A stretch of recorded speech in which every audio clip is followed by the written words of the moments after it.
సంగారెడ్డి జిల్లా ఆత్మకూరులోని HP petrol పంపులో ఘరానా మోసం బయటపడింది. పెట్రోల్ పంప్ నుంచి పెట్రోల్ డీజిల్ రాకున్నా మీటర్ తిరుగుతూ అమౌంట్ చూపిస్తోంది. మోసాన్ని గుర్తించి వాహనదారులు ఆందోళనకు దిగారు. అయితే టెక్నికల్ ప్రాబ్లం వల్ల ఇలా జరుగుతుందని పెట్రోల్ బంక్ సిబ్బంది కప్పిపుచ్చే ప్రయత్నం చేశారు. వాహనదారులు పోలీసులకు ఫిర్యాదు చేశారు. మోసాలకు పాల్పడుతున్న పెట్రోల్ బంక్ సిబ్బందిపై చర్యలు తీసుకోవాలని డిమాండ్ చేశారు. ఇంతకుముందు 16 రూపాయలు ఫోటో తీసుకున్నా, మది గిట 16 రూపాయలు మేము గిట పోతుంది. ఫస్ట్ 16 రూపాయలు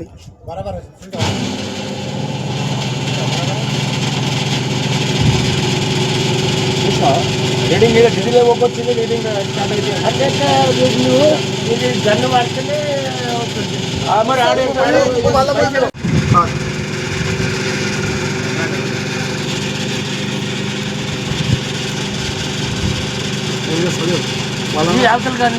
స్టార్ట్ -0 ఇది రీడింగ్ స్టార్ట్. మళ్ళా 2 3 4 ఇది ఆత్మకూరు పంప్.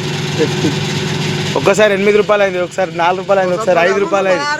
ఇంతకుముందు 16 రూపాయలు ఫోటో తీసుకున్నా, మది గిట 16 రూపాయలు మేము గిట